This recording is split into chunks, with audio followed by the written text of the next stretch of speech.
এই দুর্নীতিবাজদের হাত থেকে রক্ষা করতে পারবো। আপনারা সকলেই ভালো থাকবেন। সকলকে আমার পক্ষ থেকে রক্তিম অভিনন্দন জানিয়ে আমার কথা শেষ করছি। ইনকিলাব জিন্দাবাদ।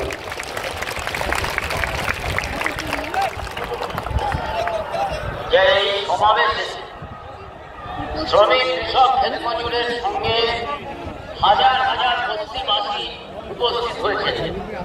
এখন এই সমাবেশে বলবেন রাজ্যের বস্তিবাসীদের বৃহত্তম সংগঠন পশ্চিমবঙ্গ বস্তি উন্নয়ন সমিতির রাজ্য সম্পাদক কংগ্রেস সুবর্ণচন্দ্র।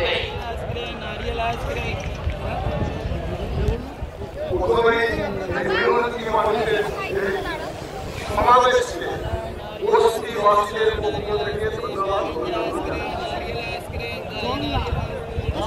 আমরা এটা মনে করি আজকে আমাদের এই অংশগ্রহণ এটা আমাদের রাজ্যে শ্রেণী আন্দোলনের নতুন সংযোজন। আমাদের বস্তিবাসীদের অনুভূতি